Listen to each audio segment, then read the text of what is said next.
Arcadian Vanguard presents The Wrestling News in your daily wrestling newscast for Wednesday, November 30th, 2022. Good morning, I'm Mike Sempervive. We begin today with an update on the Roman Reigns-Kevin Owens situation from Survivor Series. It's been confirmed by Figure 4 Online that the spot during last Saturday's War Games that Reigns took issue to was a hard slap to the face from Owens, which the Universal Champion claimed was unplanned. Reigns was said to be upset and angry after the match and had noticeable bruising under his left eye. Original reports indicated the possibility of a ruptured eardrum, but that has not been confirmed. There is no long-standing heat between Reigns and Owens following the incident, with sources reporting that the champ's initial anger blew over in about 20 minutes. NXT aired live last night on the USA Network. In the main event, Toxic Attraction defeated Nikita Lyons and NXT Women's Tag Team Champions Katana Chance and Kaden Carter in a 6-woman tag team match when Gigi Dolan of Toxic Attraction pinned Lyons. Lyons was selling knee injuries suffered earlier in the show when her former tag team partner Zoe Stark attacked her on the entrance ramp during the match's originally scheduled time, causing it to be postponed until the end of the show. But how about the... Whoa! That is Zoe Stark. What the hell is she doing?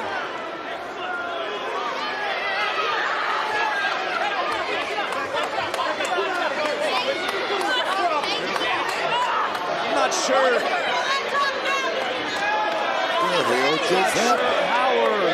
The show featured the in-ring return of Donovan Dijak, who defeated Dante Chen in a quick match. Oh my God! That almost took you out of your seat. It did. And now Dijak. Hey, off his hair, Dijak. Come on, off his hair. And he has certainly locked down Chen in this matchup. Just squeezing away. And look, wins enough. Wins enough. The referee gonna have to had a wherewithal, ref. Had a wherewithal. Dijak for extra measure. Just feast your eyes. That's a message.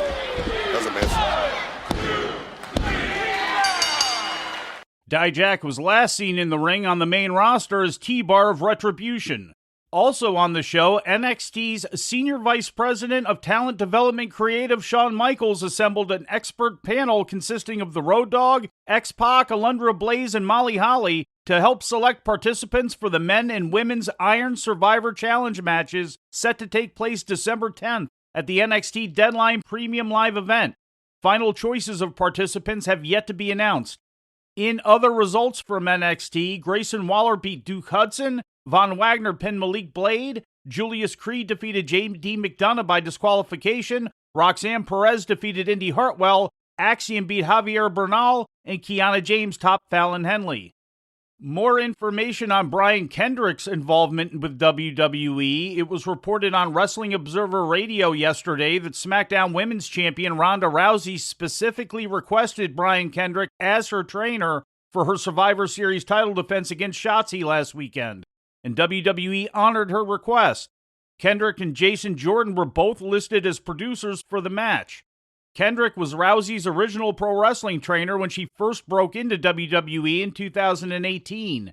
He requested his release from WWE in early 2021 and had set to debut for AEW this past February until comments Kendrick had made in support of inflammatory conspiracy theories surfaced online, leading to Tony Khan to cancel those plans indefinitely. Kendrick has not been officially rehired by WWE, but last weekend's Survivor Series work is reportedly being treated as a tryout. In ratings news, WWE SmackDown Live last Friday night drew an average of 2.166 million viewers to Fox, according to Showbuzz Daily. That's a drop of nearly 3% from the previous week's 2.232 million. The rating in the key 18 to 49-year-old demographic was 0.54, down from 0.56 the previous week, and representing 703,000 viewers according to WrestleNomics.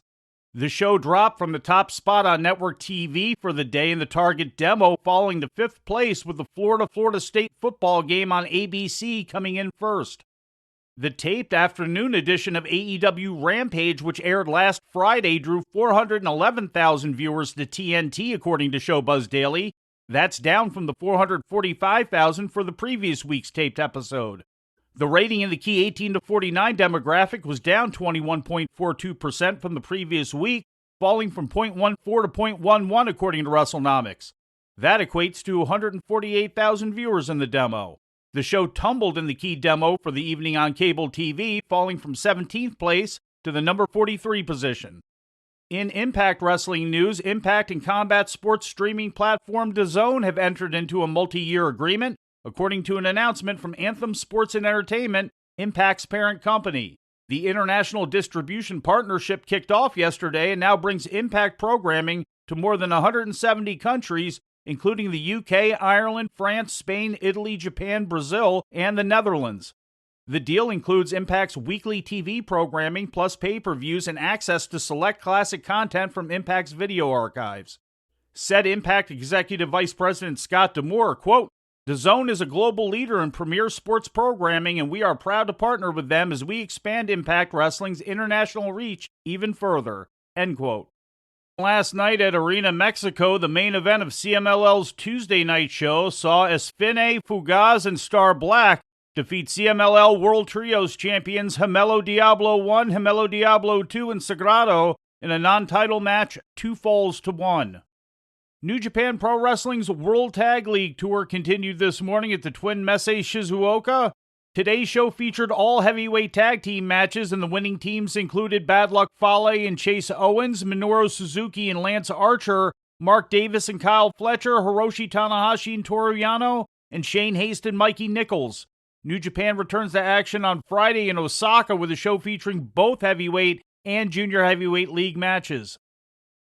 And before we leave you today, we'd like to remind you that however you consume your content, you can find the wrestling news 24 hours a day and 7 days a week across social media. On Twitter, follow us at Wrestling News AV. Our Facebook page is also Wrestling News AV. The Wrestling News can also be found on the Arcadian Vanguard YouTube page. And for those who utilize Amazon Echo devices, just tell Alexa to play the Wrestling News podcast. And remember to make sure you add podcast at the end. Once again, for daily updates, breaking news, and more, follow the Wrestling News across social media. And that's the news for today. If anything happens, we will be here to tell you about it. No clickbait, no paywall, just the Wrestling News. The Wrestling News is a division of Arcadian Vanguard, and the Wrestling Newscast is a production of the Arcadian Vanguard Podcast Network.